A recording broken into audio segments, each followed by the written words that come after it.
불편한 편의점 139쪽부터 다시 한번 마지막 집필 공간이 될지 모를 시한부 작업실을 얻은 셈이었다.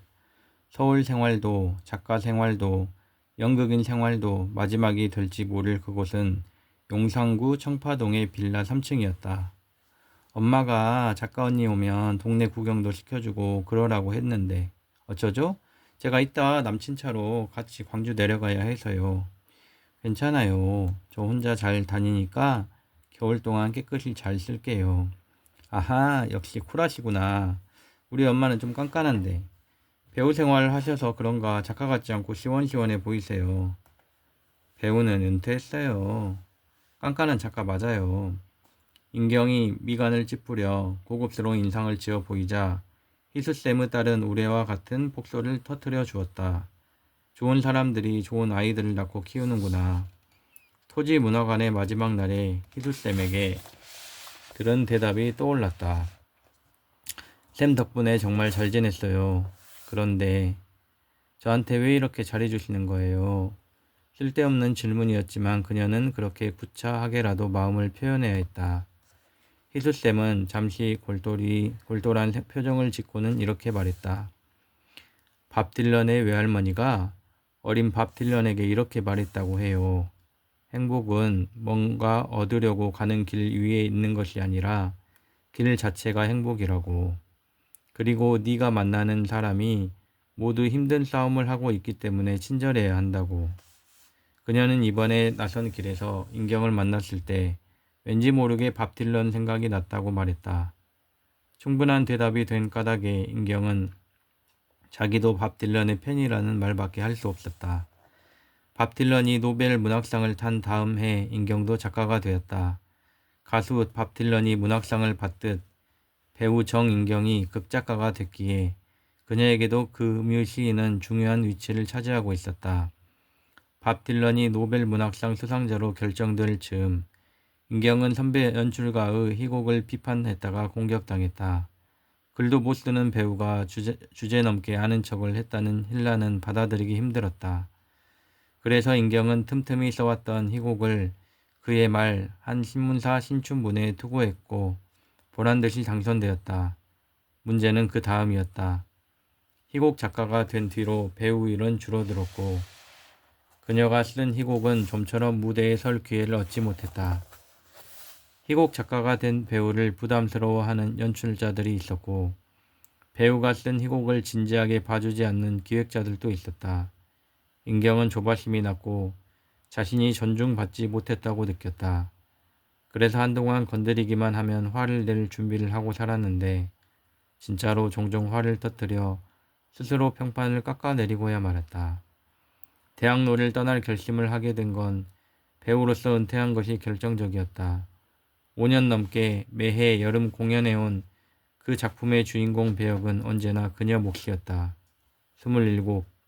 결혼식을 이틀 남기고 가출한 집 나온 신부 빛나 캐릭터는 인경의 페르소나이자 이 바닥의 명함 같은 배역이었다.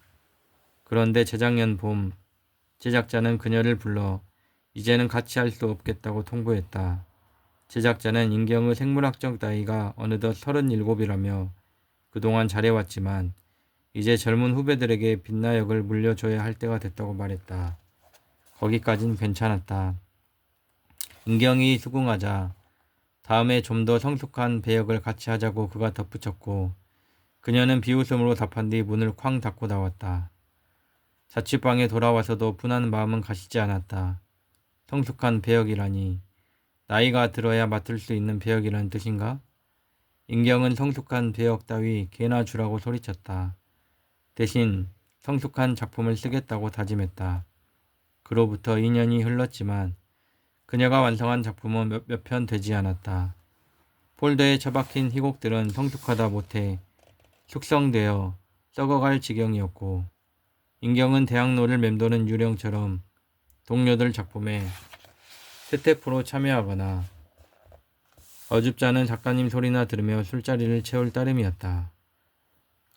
갑작스럽게 당선으로 극작가가 되긴 했지만 단련되지 않은 필력은 그녀가 작가로 설 수 있는 무기가 되어주지 못했다. 필력을 키우기 위해 쓰고 또 썼으나 작품은 반려되고 거절되기 일쑤였다. 고진감래 끝에 올여름 한 선배의 극단에서 데뷔작을 올릴 수 있었다. 하지만 무대에 올린 그녀의 첫 작품은 흥행도 평가도 인경 자신에게도 참담한 기억으로 남았을 뿐이었다. 인생은 문제 해결의 연속이라 믿으며 지금까지 발휘해온 그녀의 해결사 능력도 모두 소진된 듯했다. 배우가 되겠다고 상경한 10년 전의 전세금이 월세 보증금이 된 지 오래였고 이제 찾아올 보증금도 남지 않았다. 인경은 연극이라는 자신의 오랜 꿈에 검은 막이 드리워지는 게 느껴졌다. 그녀가 설 무대는 없었고 그녀가 만드는 무대는 열리지 않았다. 아이디어는 고갈됐고 필력은 낡은 휴대폰 배터리처럼 빠르게 닳아 없어졌다. 그녀를 위해 비워둔 방에 짐을 푼 인경은 책상에 앉아 잠시 숨을 골랐다. 이곳에서의 3개월이 그녀의 삶을 어떻게 바꿔줄지 알 수 없었다. 다행히 서울역이 가까웠다. 3개월 안에 작품을 완성 못한다면 그녀는 한달음에 서울역으로 가 부산행 기차를 잡아 타겠다 마음먹었다. 그때 노크소리와 함께 희수쌤의 딸이 남자친구의 차가 왔다며 배시시 웃어 보였다. 그녀를 배웅한 뒤 홀로 남은 거처에서 초저녁 잠을 청했다. 금세 눈이 감겼다. 깨어나 보니 자정이었다. 많이 피곤했었나 보다. 자면서 식은땀을 흘렸는지 반팔 티셔츠가 축축했고 배는 쏙 들어가 허기가 돌았다. 인경은 집안의 식량에는 손대지 않기로 마음먹은 걸 떠올리며 서둘러 점퍼를 입고 빌라를 나섰다. 입김을 내뿜으며 낮에 그 편의점으로 들어선 그녀는 중저음의 인사를 들어야 했다. 연극판에 흔히 있는 덩치 큰 배역 담당 배우를 연상케 하는 중년 사내가 계산대에 있었다. 얼굴도 연기파에 가까웠다. 미모보다는 연기로 승부해야 하는 인상이란 뜻이다.